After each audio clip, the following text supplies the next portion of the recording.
a few real quick caveats before I start. Number one is, as Rachel said, let's put all questions in the chat so that we could return to them at the end. I'm not going to be stopping in the middle for questions.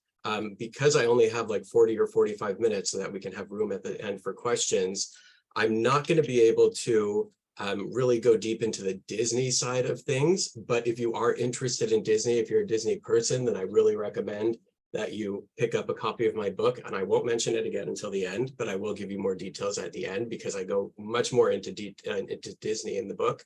And then the other thing is, because everybody on this call has different needs, different goals, everybody's organizations are different. I'm not going to be giving you actual ideas of what to do at your organization, but we're going to talk about giving you ideas so that you can be creative and come up with your own ideas that best serve your organization. So rather than talking more about what we're not going to do, let's talk about what we are going to do. We're going to be talking about how to cultivate an environment where ideas can mingle and where we can be creative. We're going to be developing the resources that will help us not only be creative, but execute those ideas in an environment that's not necessarily always conducive to change and innovation. And then we're going to talk at the end a little bit more about what innovation is and what our roles as Jewish nonprofit professionals or lay leaders or members of synagogues are when it comes to innovation. So first, a quick case study. In 2011, Coca-Cola realized they had a problem with millennials. That problem basically was millennials were not drinking enough Coke. So they approached 5 of their marketing agencies that they usually work with, and they gave a very brief, 151-word creative brief that said basically 2 things. Number 1, help us reach millennials.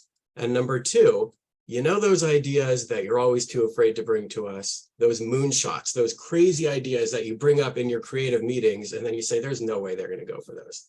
They said, that's what we want you to bring to us. It's not time to do what we've always done. It's time to think outside the box and to try a moonshot.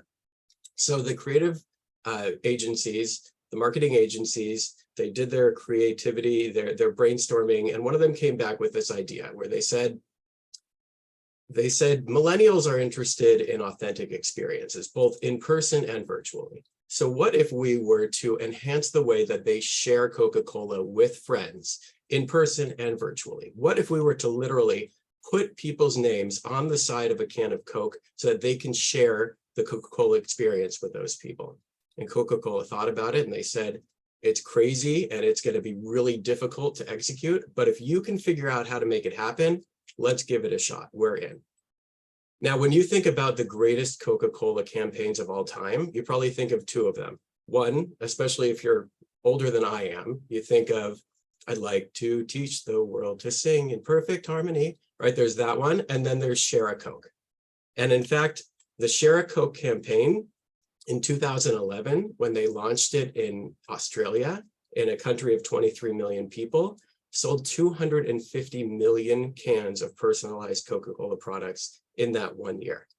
And the reason why they did that is because Coca-Cola said, bring us your craziest ideas and let's try to make them work. And then they not only said that, but then they said, if you can figure it out, we're going to do it. So here's the first key point. And if you get nothing else out of this session, get this. You need to draw ideas out of people. People are not going to volunteer their crazy ideas that they're sure you're going to shoot down. You need to ask them to share those ideas with you. Unfortunately, we're not a society that asks a lot of questions and challenges the status quo. When you think about it, as little kids, we ask a lot of questions. My 10-year-old is nonstop questions. But at a certain point in elementary school, kids get made fun of for asking a lot of questions. And when at a certain point, kids ask so many questions of their parents that their parents stop answering them. And then they get into the working world and they realize that if you want to get ahead in business, it's not by challenging your boss and saying, there's a better way to do this. Why are we doing it this way? It's by following along, and you make it to VP of a big company by doing what's always been done. So you need to do the job to open up a creative space where people can ask questions and can feel creative and take risks. Not only that, but you need to go after them and you need to say, share your crazy moonshot ideas with me. I will listen and I will take them seriously and we will figure out if there's any way that we can make them happen. And I was very lucky during my time at Temple Aliyah. I worked with Rabbi Stuart Vogel, who was always open to creative ideas and helped me execute them. Our executive director, our membership director, so many people that I worked with helped open that creative space for me. But even in that setting, it took me years before I really felt comfortable walking into one of their offices and saying, I have a crazy idea, right? So first thing that you need to do is make sure that you create a space where creativity can happen and ask people to share your ideas with them. So how do we do that? At Disney Imagineering, they don't have brainstorming sessions. They have blue sky meetings. The idea of a blue sky meeting is that the sky's the limit. Unlimited money. You need unlimited time to make an idea happen. You need unlimited space. You need 1,000 acres. Okay, let's dream about what we would do with 1,000 acres. You need technology that doesn't even exist anymore. Okay, let's see what we can do with that. The first step to blue sky meetings is making sure that everybody can be dreamers. And I don't use the word dreamers because it's a whimsical word, and you saw it in the description of this workshop. Dreamers is actually a technical word in the Disney Imagineering world, because Walt Disney believed that there were 3 types of people when it came to blue sky meetings. There were dreamers, realists, and spoilers. And I know that you're thinking, okay, on my staff, I can name the dreamers and I can name the realists. And yes, I can name who the spoilers are, but that's not what he intended. He intended for each of these to be different segmented stages of the brainstorming process. So in that first step, everybody was a dreamer. You had to be a dreamer. The sky's the limit in that first step for everybody. Nobody's allowed to explain why an idea can't work. Nobody's allowed to say, we've done that before. It didn't work. Let's move on to the next one. Nobody's allowed to say those things. Everybody must be dreamers. After that, then you can analyze the best ideas and try to figure out how we can realistically make that happen. That's when the realists come in. And then after that, the spoilers come in and they look at this idea that you figured out how you're going to make it happen. And then you ask the question, should it actually happen? Now, once you've explained the rules that everybody must be a dreamer in those early stages, you got to assemble the right team. Now, big picture, if we were to take all of the innovation, all of the great innovations of the last 1,000 years and plot them on a map, all of those, most of those would happen in big cities. You would see them concentrated in big cities. And why is that? Not just because there are more people there, but because big cities are where more people can meet with each other and talk to each other and share ideas. And in fact, the medieval pubs were the centers of innovation hundreds of years ago, because that's where a blacksmith and an architect who normally wouldn't meet in person during the business day end up having a drink together and talking about things. And they might find out that the blacksmith does something, uses a tool, uses a material that the architect could use in his designs to make buildings stronger. And that's how innovation happens. 2 very basic things that don't go together end up converging and a new idea is formed. So in the Imagineering blue sky meetings, they will put together an architect and an engineer and a landscaper and a writer and an artist, all these different people who have different expertises, different points of view, different experiences, and they come up with really great ideas. In your world, instead of putting 4 clergy together to brainstorm, put together a team that includes a clergy member, an accountant, a communications person, a programming person, maybe your facilities director, maybe even grab a kid from the religious school, because the ideas that that team comes up with all of the different perspectives that they bring into it, are going to come up with such great ideas compared to what 4 clergy are going to come up with, who all come from the same background and are thinking the same way. Now, once you've put together your team, identify problems that need to be solved. You can blue sky for totally random things, and that could be a lot of fun. But if you're looking for the easiest ideas to implement and push through past the realist and the spoiler, look for ideas that need to be solved. You could even brainstorm for ideas that need to be solved, and then come up with goals for how to solve those. And then finally, if you're having trouble getting past people who just can't be dreamers, ask what if. So somebody's going to say, well, we can't do that because we don't have $1 million. Okay, what if we did have $1 million? What would we do with $1 million? How would that influence our choices? How would that change the way that we are dreamers? if you put all of this together, then your brainstorming sessions, your blue sky sessions are going to be that much more creative. Let's look at a couple of examples of how this happened at Temple Aliyah while I was there. So we brainstormed for problems. And one of the problems we came up with was that our annual campaign was turning stale. We were using the same materials. We were just updating pictures, changing out some text, changing out some dates, and it was on autopilot and it became stale. So we started assembling a team, and this happens not in one specific meeting. This happened over a series of meetings with a lot of different people. But that team to talk about the annual campaign included clergy, executive director, myself, the marketing director, membership engagement director, a lot of different people. And then we started brainstorming, not necessarily for actual solutions, but for ideas that will influence our solutions.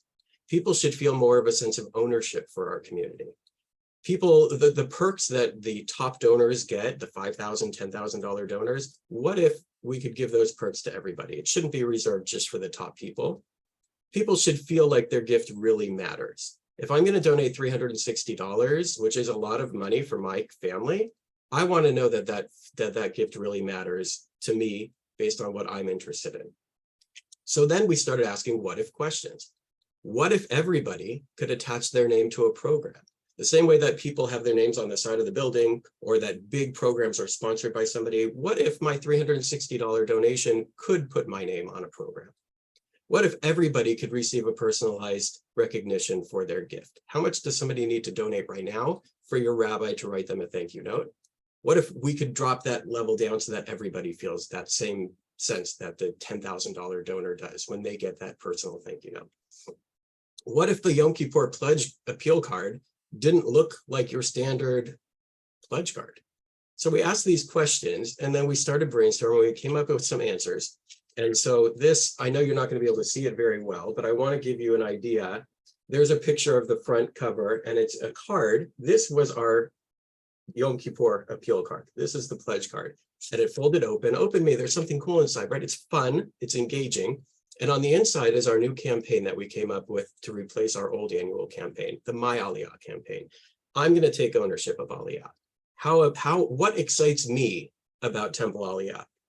What can I put my support towards?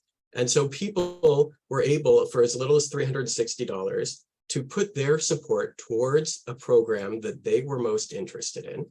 And then what's really cool is that as that program passed throughout the year, they received an actual thank you note. We created stationery for My Aliyah.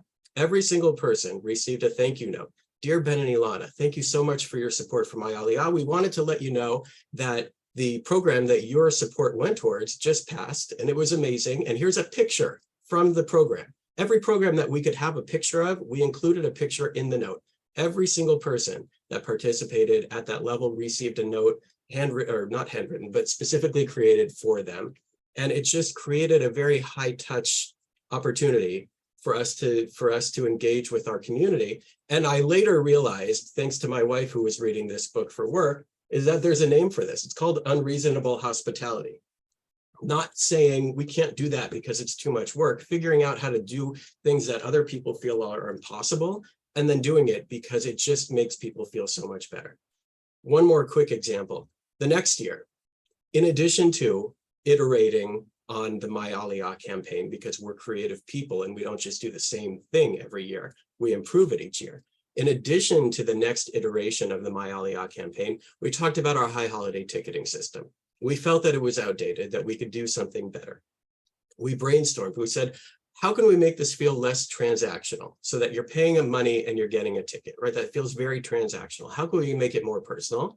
And also, how can we save time and paper and money? Because we, I kid you not, had something like 18 different types of tickets that we were printing. Member, non-member, early, late, family, young family, child, adult, reserved, open seating. Everybody had a different kind of ticket. And it was just so stressful on the staff and the volunteers to put those tickets into envelopes. And we ended up with a 20-pound box of extra tickets that we ended up trashing or recycling each year. So how can we reduce all of that? How can we make it better? We asked what ifs. What if the ticket, instead of being a ticket, was an invitation to join us? What if the tickets were bright and beautiful instead of your standard high holiday ticket? What if the tickets were personal? How can we turn this normally sort of one-sided about Temple Aliyah item, especially for the annual campaign, into a more personal item that told a story? This is what we came up with. And here I'm going to show you again. This is a folded card that opened up like this. On the front, it says, please join us, right? It's an invitation. It's not a ticket, it's an invitation. Join us at Aliyah for the high holidays and a celebration of our storied past. So it introduced not only the high holidays, but the next iteration of the My Aliyah campaign. On the back is where the actual ticket information was. Every family got one. That was it, one per family. And in that big white space, it was the exact size of an envelope sticker. And so we just put all the details there, family name, how many tickets, where their seats were, which services, everything right there. And it worked perfectly fine. And then people, our volunteers didn't have to put 10 different tickets into an envelope. And on the inside, this is the ticket and the annual campaign, the Yom Kippur appeal. On the bottom, you could see the little tabs that people fold down. And so we were saying, how can we turn this personal into, instead of talking about Aliyah's story, how can we make it my story? How can every single person, when we're sending out 1,000 of these, how can we turn each individual one into their own personal story? So the My Aliyah campaign became My Aliyah story. What is my story? Why is Aliyah special to me? And so we had people write their story once upon a time. And then here's a story of something that happened to me at Aliyah. And so remember, these are the tickets that people are bringing. They're looking at these tickets probably 5 different times over the course of the high holidays. They're holding on to them. They're putting them on the seat next to them. When they're bored, they're flipping through it. They're looking at it. They're constantly reminded of their Aliyah stories. And then when the annual campaign appeal comes up, Rabbi Vogel says, look at your story. Aliyah is special to you. The support that you are putting into Aliyah financially is so that stories like this can continue to be created and told. And it became a very personal campaign appeal rather than something that is more institutional and transactional. Okay, so it's fun to brainstorm as a group, but there are going to be times when you are driving down the freeway or exercising or trying to fall asleep and you come up with a great idea. And you don't want to forget those ideas. And that's why I suggest creating an ideas folder. And everybody can create one, or you can have shared ones. The keys are, don't assume you're going to remember good ideas when it's time to use them. Put them in your ideas folder. The ideas folder takes advantage of what I was talking about earlier, where in big cities, ideas can mingle. And so just like that, in an ideas folder, you could put all these ideas in there so that they can mingle, they can sit on the back burner and simmer. And then when the time is right, they can meet their opportunity and ignite. They let their time come because not all ideas are relevant or appropriate for right now. And when I say ideas folder, I literally mean ideas folder. This folder is what I had on my desk at Temple Aliyah, and I'd print things out and I'd put them inside. You can also, I also have a Google Drive folder where I upload pictures and things like that. You can save social media posts in Facebook. Every single post, you can click on the little top right corner of the post and you can click Save Post. Pinterest, things like that. You can email things to yourself and put them into a folder in your email drive. All these different opportunities to create an ideas folder. Let's look at an example of how I used my ideas folder. So this is a picture of Dodger Stadium, except it's not a picture you usually would envision when you think of Dodger Stadium. But 5-ish years ago, I was walking into Dodger Stadium and I saw a concrete pillar just like that one right there, except it was bright and beautiful. And it stood out to me. And I walked up to it and I looked at how they had done it. And they had taken a vinyl banner and wrapped it around the column. I'm like, if a $1 billion organization can do something so simple, I can do that too. I could spend $75 on a vinyl banner and wrap a column and have that kind of impact. So I noted it, put it in my ideas folder. And then a couple of years ago, I was working with Temple Beth Hillel, and they were talking about how it was their 75th anniversary. And it was still at the tail end of COVID. So they were going to have their big 75th anniversary gala in the parking lot. And they wanted to do some sort of a big display of pictures from their 75 years. And so we're standing there in the parking lot and I look at their building and I see these big concrete pillars holding up the building. And I say, what if we were to use those pillars and wrap them in pictures and use them as a timeline and a beautiful display for the gala? And then it can be a bright, welcoming thing for the entire 75th year that people can look at. And so they said, okay, let's give it a shot. And this is what they looked like when they were finished. It was bright and beautiful, and it totally changed the entryway for the synagogue. And they loved it so much that this year we redid them, and now they have new pictures. And we took off the 75th anniversary stuff, and so it'll be up there for another year. Okay, more ways that we can execute ideas. Create a beta. So yes, big organizations, big companies, tech companies do this all the time. When they have something new and they know that there might be problems with it, they create a beta and they let people test it, and they tell people, this is going to be flawed. This is not going to be perfect. We need your help to make this perfect. So if you're going to execute something that is so big that you're worried that it will fail big time, first of all, kudos, bravo for doing that in the first place. But try creating a beta. When you create a beta, require people to sign up for it. That way, they are acknowledging that they are about to try something exciting and different, and that they are helping you figure out how to make it succeed. Collect feedback. Make sure that you are asking them for their feedback, not just for what's wrong with it, but for what's right with it. Collect the successes and the failures so that you can that'll inform how you fine-tune it for the general public. Remind them that failure is a part of change. That's really important. The road to innovation is not a straight line. It's dotted with failures and successes, and it's going to happen with every idea. And it never hurts to ask a big donor. Find that big donor who you know is open to change and excited by change. They want to give you money, and they want to be excited by how it's going to be used. Go to them and say, we want to try something new and exciting. We think it'll help not only our synagogue, but could be a model for the entire country. Will you support it financially? They're going to say yes, because they're going to be excited by that. And then the naysayers are going to have a tough time saying, why are you doing this? You just got the support of a really big donor to do this. But the problem is the naysayers will continue to be naysayers. So how do you address the naysayers? One strategy is to show them data. Now, innovation happens when two ideas converge, right? That means that neither of those ideas are necessarily new. Whatever you're going to come up with, I can almost promise you it has been done before, maybe not at a synagogue, but it has been done before. Somewhere in this world, in world history, what you're about to do has been done. And you can turn to that and you could say, hey, it worked before. It worked at Dodger Stadium. It can work here too. We've just never done it before. It's not new to the world. It's just new to our synagogue, and there is data to support that it can work. You can remind them of your common purpose. We are all here for the same reason, right? We want to raise more money. We want to increase membership. We want to build community. What I'm doing might not appeal to you, but that doesn't mean that we're not all trying to do the same thing, to accomplish the same thing. And here's a Disney example. Not everybody's a roller coaster person, right? Not every ride at Disneyland is a roller coaster for that exact reason.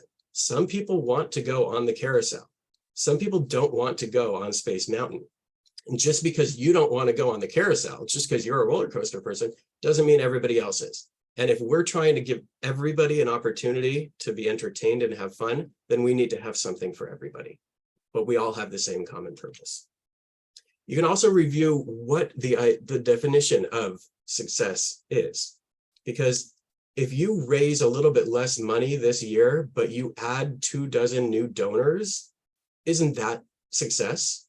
If you have fewer people at your services on a Friday night, but they feel more connected, isn't that a form of success? So it's not always the success that you think you're aiming for, and you can remind your naysayers of that. It never hurts to empower lay leaders or the public. If you're going to be trying something that's really radical, really different, you should ask for support from a few people in the community. If you're going to do something really crazy and you're going to do it completely unilaterally and it fails, that's really tough to come back from. Ask for support, get the support of a few people, and that way at least you can fall back on, I asked for support, I asked for, for opinions, and people loved it, and that's why we tried it. And then lastly, Never discount a good crisis. Never let a good crisis go to waste, as Winston Churchill said. Crisis is an opportunity for dreamers to come up with really great ideas and execute them, because during a crisis, what we've always done is not necessarily what we can still do. And if you think about the pandemic, when we instantly had to change from what we've always done to a completely new way of connecting online, we were able to try so many new ideas in a matter of months and push innovation and creativity forward so much more because of that crisis. Okay, so what does it mean to be innovative? What is innovation? People think that innovation is huge, groundbreaking, big discoveries, inventions that send shockwaves through society. The truth is, that is not what innovation is. Innovation is an iterative process. It happens very slowly. It is novelty with impact. It is these little things, that seemingly small change that has a profound and lasting effect on society. It happens very slowly through a lot of successes and failures. And it's only after all of these changes have happened that we can look back and see where the innovation occurred and how it impacted society. Innovation happens through something called the adjacent possible. Now, the adjacent possible, it's not my wording. It came from a book called Where Good Ideas Come From. In a sense, it's a very basic concept that if you have an idea that is too far away for you to reach, it's too big of an idea for you to accomplish instantly in one big step, you take steps. You go to the next room. You do the work to open a door to the adjacent room. And then from there, you do the work to open the door to the next adjacent room, and you keep opening doors and moving room to room until you eventually get to your goal. Now, that's a pretty basic concept. I mean, we all do something like that with all of our ideas, but it reminds you that just because you aren't able to accomplish this really great, big, creative idea instantly, that doesn't mean you aren't being creative and being innovative with each step. You are making a change. It's just not all at once. But there's a bigger idea here for the adjacent possible. And I want to show you an example, and then I'll explain what that bigger idea is.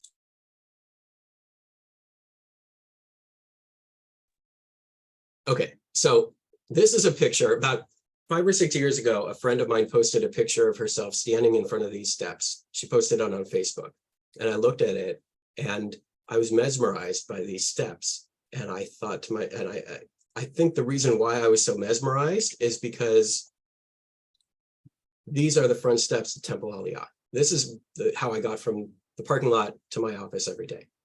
And I thought to myself, I have to put a mosaic on these front steps. It is calling out for it. That is going to be my vision. But I knew that at that moment, I couldn't do it at that moment. So I put it in my ideas folder, and I literally have pictures printed of steps like this in my ideas folder.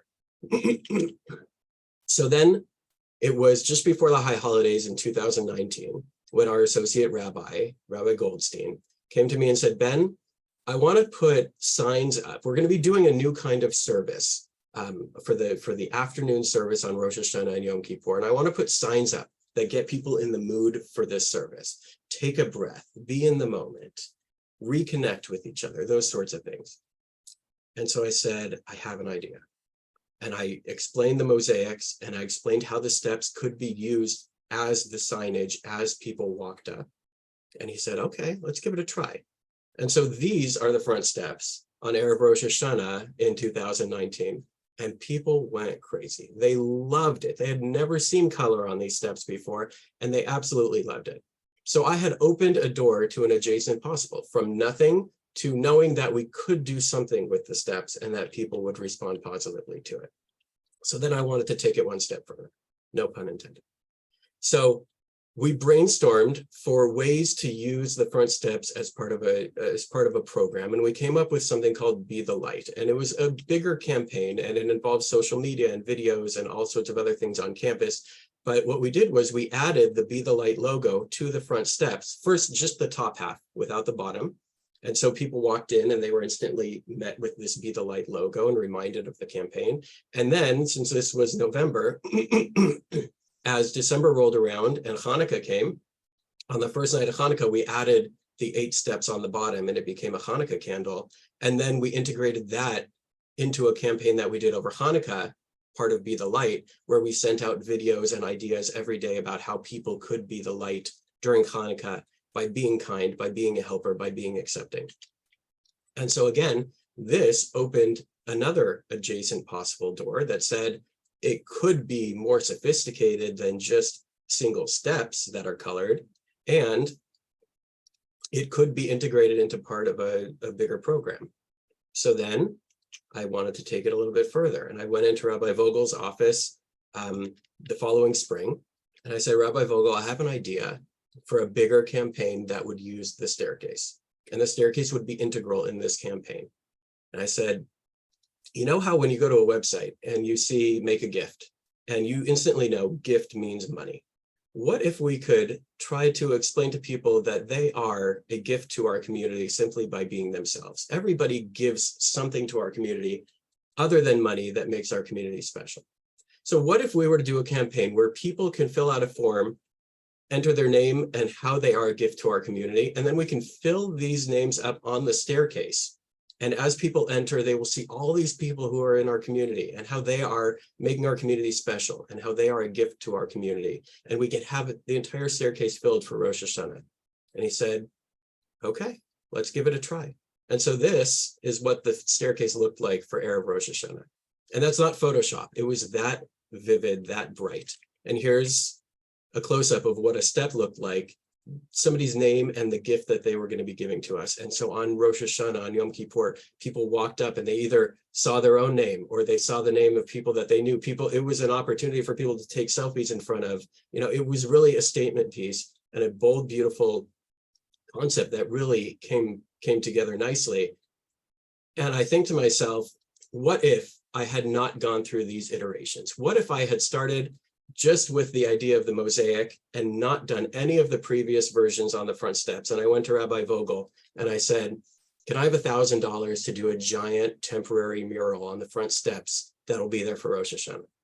Like, he probably would have said, Ben, I know you're creative, but there's no way that we're going to do that.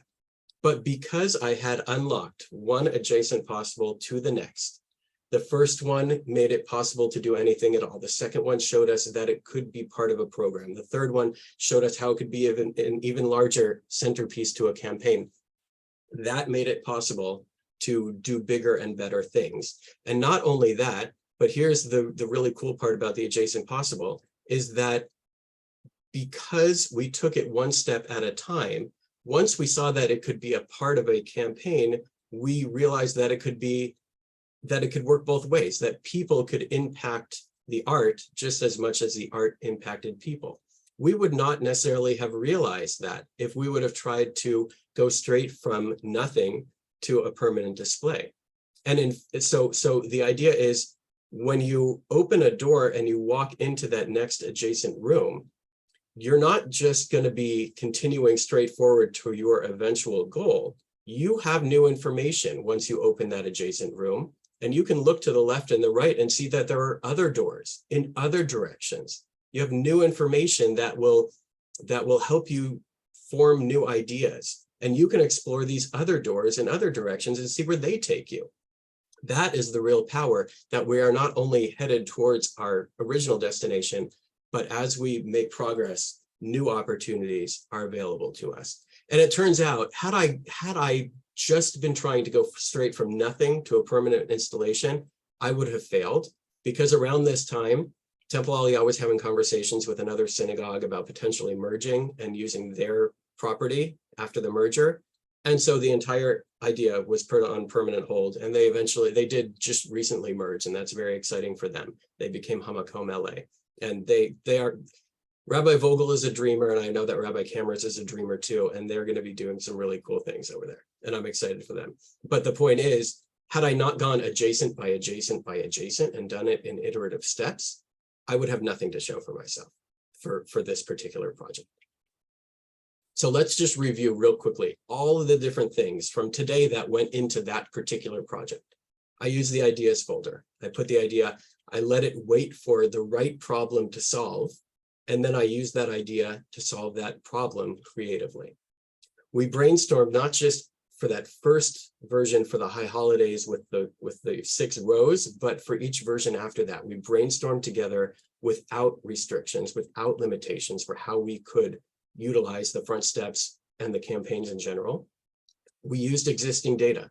The original mural was data that showed that things could be put on steps to make them pretty. And then each iteration was data that showed that influenced the next one. We started with that first adjacent possible step. And then with each one, we not only moved closer to the final goal, but we brought in the new data that became available to us with each step. And that changed our vision for the following one. We remained open to new ideas, and we used Imagineering principles, which unfortunately I don't have enough time to go into detail today. But conveniently, there's a book out there that does have a lot of more details about creativity and blue sky, like we talked about today. It goes into much more detail. It talks about storytelling. It talks about Imagineering principles. Like I said, it goes into a lot more Disney, Walt Disney's life, Disney theme parks, movies, and how we can utilize ideas from them in our synagogue life. And the really cool part is that the book was designed to be a resource, and it comes with a website that in addition to discussion questions, which you can form a book group, you can read sections at a time and then come together and discuss them with your staff or with your board. It also has other resources like an ideas folder that I curate and worksheets and things like that. There's a lot of free information on there. And then there's also a membership section, and we'll send this information out tomorrow as a follow-up so that you all have it. If you want to sign up and you want to use code USCJ, it's going to take 50% off. It's only $10 per month to begin with, but it'll make it less than $5 per month for USCJ members. If you'd like to support what I'm doing and help me to continue to explore creativity for us. Now, if you'd like to buy the book, if you want to buy the ebook, buy it wherever you buy ebooks because they're all the same price, Amazon, Barnes & Noble, wherever. If you'd like to buy the print copy, it's $29 on Amazon and those websites, but I can do it for $20. I can send you signed copies for $20 directly from my shipping center, which is that bookcase over there. So if you don't need it within like 2-day shipping, I am happy to extend that discount to you. Just send me an email and we'll make all the arrangements. And my email is down there at the bottom. The website address is down there in the bottom. We will send all of that information out to you. Now, the rabbi's kid in me cannot end this conversation with a sales pitch. So I'm going to give you one last idea here, and that is that we are all in this together. And I don't mean that as consolation, like, oh, don't worry, we're all in this together. No, I see this as an obligation. The way that conservative synagogues, that our institution will thrive for the next 100 years, rather than just survive, is by problem solving and innovating together. When one of us opens a door to an adjacent possible, that door should be open to everybody, whether it's new technology or a new method of community building, new approach to teaching. As soon as a door is opened, we should all be stepping into that door. We should all have access to that new creative or innovative possibility that exists in there, and then be able to explore different directions from there. We're all in this together means that we need to be sharing not just our successes, but our failures on discussion boards, on listservs, at conferences and coffee dates, so that we can build on the successes and not repeat the mistakes that we are all potentially making if we work separately. It's our obligation to take this baton that was passed to us by the dreamers that came before us, and to keep creating safe spaces for ideas to mingle, to keep pushing our staff and our lay leaders to share their crazy moonshot ideas, and to keep opening doors to adjacent after adjacent after adjacent, and then eventually to hand that baton on to the next generation. And here's one note of consolation. because a lot of us feel like we want to be creative, but we're not going to get to our end goal. Ultimately, even if the contribution that you make is a small one, we are all in this together. It still might be significant and lasting. It could be, you could open that one door to that one adjacent possible that we needed in order to move all of us in an entirely new direction. You could be, in your one small creative idea, you could be the catalyst for amazing things for years to come. And all of that is because we are all in it together. And that is how a rabbi's kid ends a webinar. That is great, Ben. Thank you so much. I feel very inspired, and I have a positive charge to move forward now.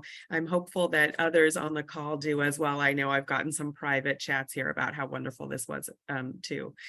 So we'll take a couple of questions, and not surprisingly, many of the ones that I have seen have to do with some of the practicality components related to your wonderful ideas and inspiration. So let's start with the fact that we all know that not all synagogues are the same size, which means they don't have the same membership, they don't have the same staff, they may not have the same volunteers, they certainly don't all have the same budgets. So for congregations that are, let's say, volunteer proactive, right, that are heavily run and ideas are implemented by volunteers rather than staff, would you say that there's any difference to some of the things that you're talking about? Certainly the methodology translates, but the putting the ideas in action is something that differs. It definitely differs, but like you said, the idea behind it is still going to be the same, because your mentality shouldn't be, we don't have a big staff, we can't do this. It should be, how can we make this possible? And it might not be that we make the entire huge dream possible all at once. It might be that we're doing this iteration where we start by making a little bit of the big vision possible, and then we keep building on that. But yes, I mean, the idea really is that you should not be letting the naysayers and the people who say that doesn't work for us or we can't do that, they should not be the ones who are dictating how your creativity and innovative drive work. So yes, just at least try a little bit at a time. As long as you're doing one thing new. Disney has this idea called plussing. That's one of the Disney Imagineering principles, plussing. So Walt Disney built Disneyland, and within 6 months, he was already adding to it. He was already using a portion of the profits to do even more. So the idea is start somewhere and then just figure out little iterative steps that you can take to plus your ideas, to plus what you're doing, and to keep adding to it. Great, thank you. Can you talk perhaps a little bit more about how to measure success in practical terms? Some success is easy to measure because it's numbers. But some success, like some of the feelings that you were talking about, people having, are less easy to measure. What would you say about that? Definitely true. And I think it requires conversation. It requires everybody being on the same page. And the only way that everybody's going to be on the same page is by discussing what are our metrics for success. And, even after you feel like if you feel like a program was not successful, a fundraiser was not successful, maybe it's worth having a conversation afterwards and saying, okay, we know that didn't hit the original metrics that we were aiming for, but how was it successful? Did we still raise a certain amount of money? Did we bring in any new people? Did people still feel a sense of connection? And then start plussing from there. Figure out how the next time you can do a little bit better. And yeah, I mean, everybody's metrics are going to be different, and a big synagogue is going to be different from a small volunteer-led synagogue, but you can still have that conversation and still find the positive side of things and still continue to plus and be creative. Absolutely. What would you say to people who come to you and point out the things that were less than successful, maybe even a failure in an attempt to try to be creative? So referring back to what we talked about, failure is always going to be a part of innovation. We are going to try new things. We are going to fail. We're going to learn from those failures. You think about Thomas Edison creating the light bulb. He tried 999 different ways to make a light bulb and failed every time until that 1,000th time, and it happened to work. And so we can't look at failure as a negative. We look at failure as a way that didn't work so that we can get closer to finding the way that it will work. So I warn people ahead of time, we're trying something new, we might fail, we need your help to figure out how to turn that failure into a success. And just informing them that this is a process will help get them on board and help them realize they are a part of the process. Even if they don't love it, they're going to help you figure out how to make them love it. I couldn't agree more. There are a lot of questions in the chat about how you got those stairs to be that way. What in just real practical terms, are they stickers? How did you fix it? Is it paper? What is it? So if you want, I can send the link to you for you to include in the email that we send out following up. I found these floor decals that are supposed to be used indoors that should stick on their own to like a smooth indoor floor. And so I found them on a website that does like banner printing and poster printing, and they print these decals.